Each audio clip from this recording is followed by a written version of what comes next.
Hello everyone, एक बहुत छोटी सी वीडियो लेके आया हूँ जिसके अंदर हम हेल्थ इश्यूज और रेमेडीज यानी कि लाल किताब की रेमेडीज भी डिस्कस करेंगे और सिर्फ मून की बात कर रहे हैं अभी हम। तो फास्ट फॉरवर्ड करूंगा, हर हर हाउस को डिस्कस करूंगा। सबसे पहले हाउस में अगर प्रॉब्लम होगी तो आपको anxiety, depression, mood swing, anxiety की, डिप्रेशन की, मूड स्विंग की, इंसोम्निया, लो इम्यूनिटी, इसकी प्रॉब्लम हो सकती है। रोज रात को चंद्रमा को जल देना शुरू कर दें, जैसे हम सूर्य को देते हैं इसमें चंद्रमा को देना पड़ेगा। ठीक है। चांदी का कड़ा, सिल्वर का कड़ा पहने, उसको भी, उससे भी आपका ये मजबूत होगा। ठीक है। दूध यानी कि मिल्क, ये भी डोनेट करें। ये तीन रेमेडीज बहुत स्ट्रांग है, खासकर चांदी का कड़ा और दूध, क्योंकि ये लाल किताब की रेमेडीज है इस फर्स्ट हाउस के लिए, मून अगर खराब है तो। Now we go to second house.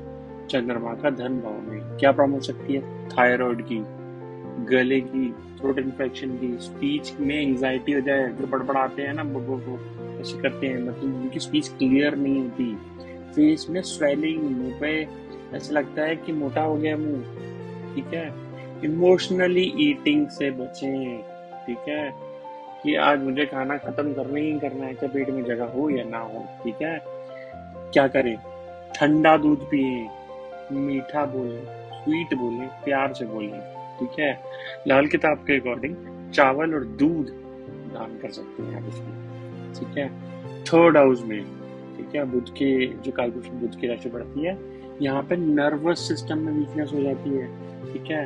हाथ कांपने लग जाते हैं। ठीक है। शोल्डर में दर्द होता है, स्टेमिना बहुत कम होता है, ब्रीदिंग के इश्यू, सांस फूलती है, होते हैं। क्या करें? प्राणायाम करें, योगा करें, मेडिटेशन करें, डेली एक्टिविटीज को बढ़ाएं अपनी, कि जिससे आप ज्यादा एक्टिव रहें। लाल किताब की रेमेडीज में ये कहती है कि छोटी बहन या छोटी सिस्टर्स को वाइट क्लॉथ गिफ्ट कर सकते हैं, उससे भी इम्प्रूव होगा ये। ठीक है। फोर्थ हाउस में यानी कि सुख सुख सुविधा वाले, जो हमारे घर का हाउस होता है, माता का हाउस होता है, क्या होगा? चेस्ट में कंजेशन हो सकता है, एस्थमा की प्रॉब्लम हो सकती है इसमें। ठीक है। हार्ट की पैल्पिटेशन हो सकती है, ऊपर नीचे, बीपी जो स्ट्रेस बनता है ना, बीपी थोड़ा कंट्रोल से बाहर जा सकता है आपका। ठीक है। माता, मदर की सेवा करें। ठीक है। घर में शांति रखें, लोगों पे चिल्लाए ना बिना वजह। सबसे स्ट्रॉन्ग रेमेडी इसकी यही है कि रोज जाके दूध से शिवलिंग का अभिषेक करें, मिल्क रोज करें, क्योंकि ये बड़ी स्ट्रॉन्ग रेमेडी है इसकी। पांचवा, चंद्रमा संतान के भाव में। ठीक है। क्या देगा? डाइजेशन दे देगा, एसिडिक दे देगा, एसिडिक जो इशू होते हैं वो दे देगा, डाइजेशन दे देगा, हार्मोनल इम्बैलेंस भी दे देगा। ठीक है। स्ट्रेस तो देगा ही देगा यहाँ पे बैठा है तो। ठीक है। इरेगुलर एपेटाइट, ये इसके शिकार होते हैं, जो रात के 1 बजे बैठ के खाना ऑर्डर करते हैं, स्विगी जोमेटो, वो ये है, जो खाते हैं और फिर उसी समय सो जाते हैं। ठीक है। एपेटाइट बिल्कुल ही डिस्टर्ब रहता है, जिसका कोई डिसिप्लिन नहीं है खाने का। ठीक है। क्या करें? हल्का भोजन लें, खाना कम खाएं, वो ज्यादा अच्छा है। लाइट रखें अपने आप को, जो जो फूड जिसमें आपको प्रोटीन मिले, एनर्जी मिले। ठीक है। ध्यान करें यानी कि मेडिटेशन करें। ठीक है। गरीब बच्चों को मिठाई दे सकते हैं, ये अच्छी रेमेडी है इस हाउस के लिए। सिक्स्थ हाउस में, यानी कि बड़ा खतरनाक हाउस फॉर मून, क्रॉनिक प्रॉब्लम दे सकता है, लगातार आपको स्ट्रेस हमेशा बना ही हुआ है, बना ही हुआ है, बना ही हुआ है, आप हट ही नहीं रहे स्ट्रेस से, तो क्रॉनिक स्ट्रेस दे सकता है ये।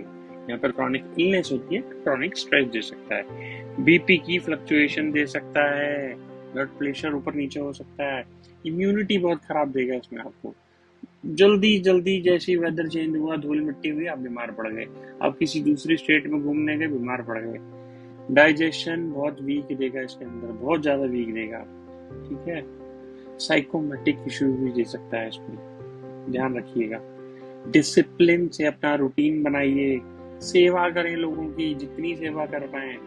ठीक है। इवन आप हॉस्पिटल्स में दूध चावल जाके दान करेंगे तभी भी हो जाएगा, क्योंकि उससे क्या होगा, जो बीमार लोग होंगे उनकी सेवा हो रही है। बीमारों को आप ठीक करेंगे तो आपकी बीमारी अपने आप ही माइनस होती चली जाएगी।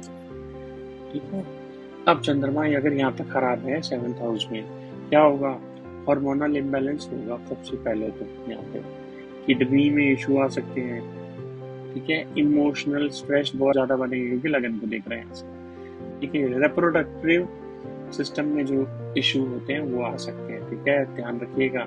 रिलेशनशिप की भी एंजाइटी होती है। क्या करें, अपने स्पाउस की रिस्पेक्ट हमेशा ही बनाए रखें, रिश्ते में इक्वालिटी रखें, बैलेंस बनाए रखें, ठीक है। जीवन साथी जो आपका हस्बैंड है उसको चांदी गिफ्ट कर सकते हैं, चांदी यानी कि सिल्वर, ठीक है।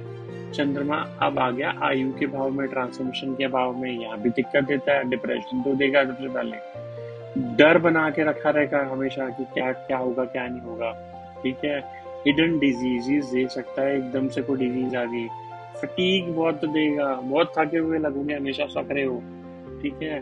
मेंटल इंस्टेबिलिटी देगा, आप कभी भी स्टेबल नहीं हो दिमाग से, ठीक है। क्या करें, ध्यान करें, बहुत ज्यादा मेडिटेशन करें, चंद्र देव का मंत्र जाप करें, इवन ओम सुम सुमाय नमः का भी जाप कर सकते हैं, ठीक है।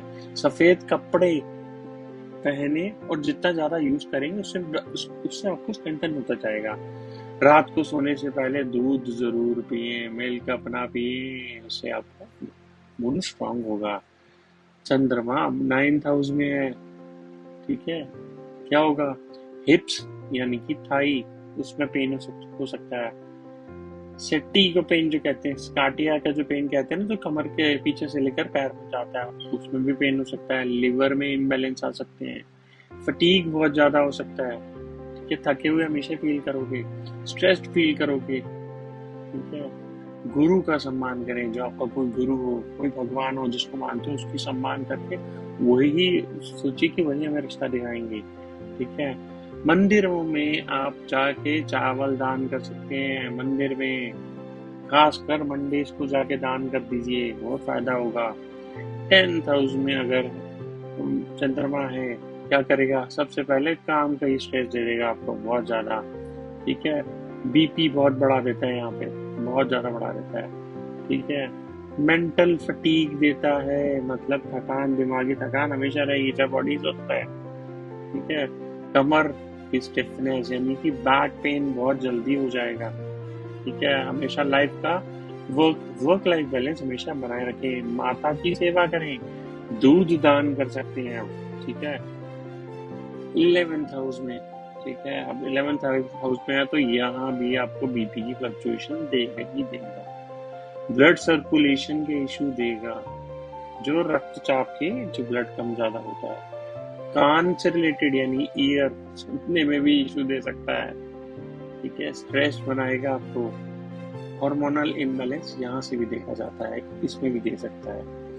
क्या करें, अपने फ्रेंड सर्कल को हमेशा पॉजिटिव रखें, अच्छे लोग अपने साथ जोड़ें, सफेद मिठाई दान करें, सब अच्छा होगा। 12th हाउस में यानी कि व्यय के भाव में, एक्सपेंसेस के भाव में, एंजाइटी, डिप्रेशन, 6, 8, 12 में तो एंजाइटी डिप्रेशन बाय डिफॉल्ट ही देगा ये, ठीक है। अब यहाँ पे एक्स्ट्रा क्या देगा, आपकी आईज में इश्यूज दे सकता है ये, दिखने में, एडिक्शन में ऐड कर सकता है आपको, किसी चीज में कोई एडिक्शन होती है, ठीक है। मेडिटेशन से तो इसमें जुड़ना ही जुड़ना है आपको। हॉस्पिटल्स में, आश्रमों में दान करें जितना ज्यादा कर पाए, ठीक है। खासकर दूध, चावल, चादर, ये चीजें दान करें, इससे आपका चंद्रमा ठीक होगा। अगर मून स्ट्रांग है ना किसी के पास तो जल्दी हील होता है वो बंदा, कितना भी ज्यादा दिक्कत में आ जाए। दिमाग अगर स्ट्रांग हो रहा है तो सब कुछ स्ट्रांग है, वरना दिमाग वीक होते ही हेल्थ सफर करने लग जाती है। तो आप बताइए आपका चंद्रमा किस हाउस में, अगर आपको नहीं पता प्लीज कमेंट अपनी डेट ऑफ बर्थ और बाकी डिटेल्स के साथ, मैं आपका चंद्रमा देख के बता दूंगा कि किस हाउस में है। और हमेशा ही भोलेनाथ का मंत्र जाप करते रहिए, उससे भी चंद्रमा स्थिर में रहता है, कंट्रोल में रहता है, ठीक है। जय श्री राम।